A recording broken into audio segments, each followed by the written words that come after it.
welcome back to my channel. Today's video is going to be all about productivity and how you can make the most out of your day, because we all have the same number of hours in a day. It's just how we use them that matters. So today I'm going to be sharing my productivity tips and just all around how to get it all done. If you're new here, my name is Brianna.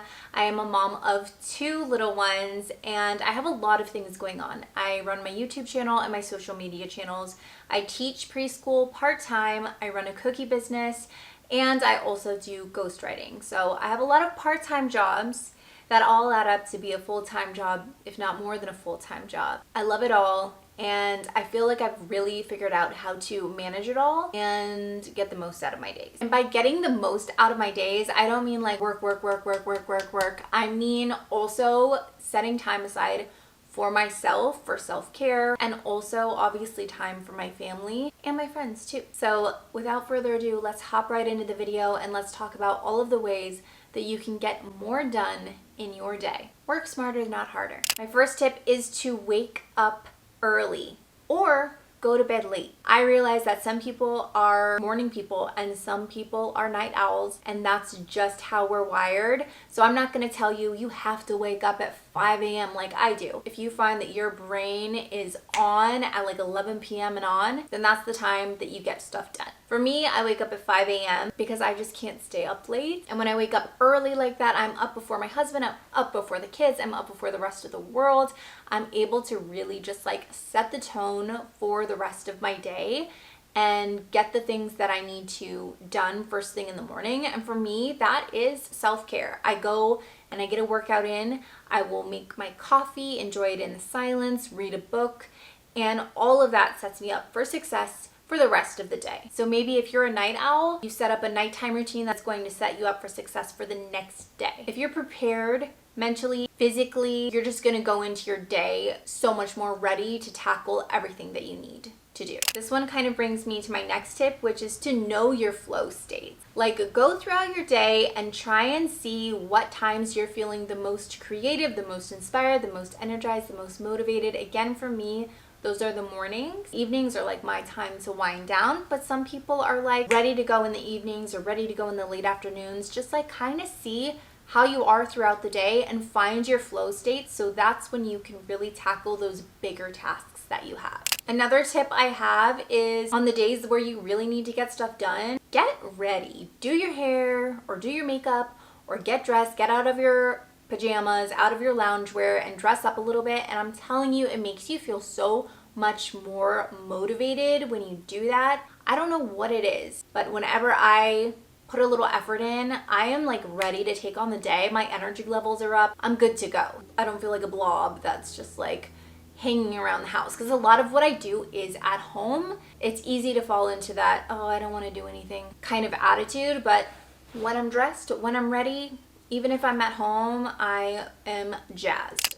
Another tip I have are to-do lists. This is nothing new, but how you create your to-do lists matters. Maybe you're a pen and paper person. Maybe you're a phone person. Maybe you're a computer person. You have to find a system that works for you. For me, I use Notion or I use my Google Calendar. That just works because it's all on my phone. So if I'm out and about, I can still look at my to-do lists and like see what I need to get done rather than carrying like a notebook around. But some people love the notebook, the pen and paper route, and they swear by it. I used to be that person until I moved towards a more digital way of doing things. Another tip I have is to start with small tasks, because that's going to motivate you to continue on to your larger tasks. Like making the bed every morning, that's a little task that I can check off and feel good about each and every day. And it's just like, hey, if that's the only thing I get done today, cool, at least I did something. Honestly, it does give me motivation to continue tackling things off my to-do list. Another tip that I have is to set a timer for your tasks. Whether you're working on something, like for me, maybe it's editing a video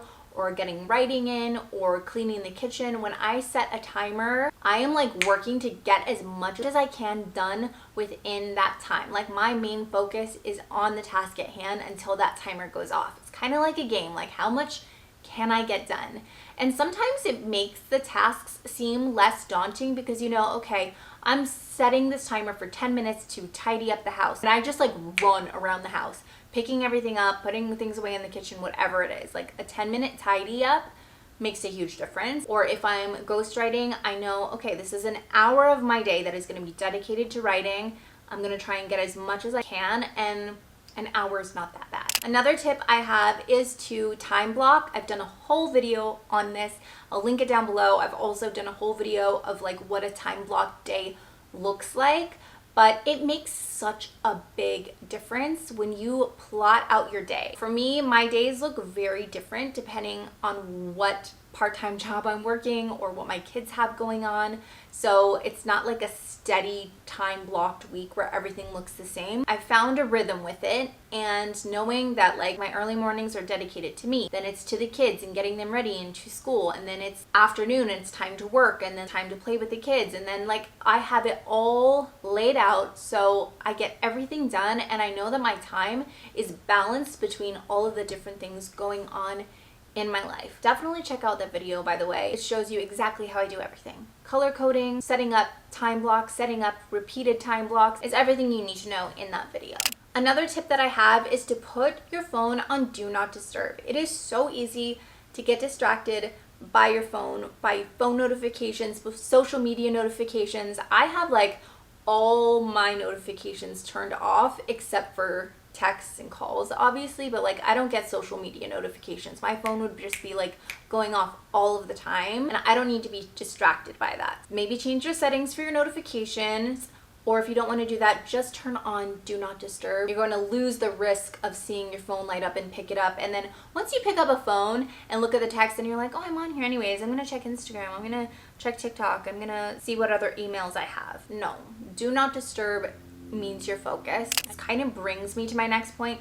No multitasking. When you are dedicating your time to the one thing that you need to work on, don't multitask, because it's going to take you way longer to get the one thing that you need to done because you're doing all of these other things. If you just focused on the one thing you needed to get done, you'd get it done so much faster, and then you can move on to the next thing rather than having your hands in a bunch of different pots at the same time. It's going to take like 3 times longer. Maybe that means like popping in some headphones, again, that do not disturb thing on your phone. Focus, monotask, don't multitask. Another tip I have is to batch similar tasks together. Like if you go out and do errands, you're gonna like try and knock out as many stores as possible, so you're not going to one store, coming home, going back to another one, and on and on and on. Think of doing that with your tasks as well. Batch all of the similar ones together. Maybe all of your computer work is together. Obviously take breaks because the screen is not that great for your eyes, but like getting all of that done in one batch, or all of your cleaning done in one batch. Another tip I have is to delegate, which is new to me. I used to think that I could do it all. I didn't need to ask for help. I didn't need to hire anyone. I didn't need anyone to help me. I was going to do it all. And I was running myself straight into the ground because I was so exhausted and so stressed all of the time, thinking that I needed to do everything. I've hired a cleaning service to come clean my home bi-weekly, and that has been life-changing because I am someone who functions the best in a clean space, and if my space is cluttered or messy or dirty, I will never be able to focus. Having help with that twice a month has been such a game changer because I don't have to spend like the whole day cleaning and trying to do everything else that I need to get done. Another thing that helps is like asking my mom to have the kids for an afternoon so I can get some work done. Maybe that means you hiring a babysitter or a nanny to help you. Whatever it is, it's okay to delegate. It's okay to ask for help. It doesn't make you any less of a person. It doesn't make you any less smart or strong or anything. If anything, it makes you a better person all around because we cannot do it all. So that is it for all of my tips on getting everything done and making the most of your day and being productive, because we all have so much stuff going on. Everyone's lives look different from one to the next, but we all have stuff going on. We're all just trying to make the most out of our day. So I hope this video was helpful, and if you have any productivity tips, I would love to hear them. Please leave them down in the comments down below, and I will see you in the next video. Bye!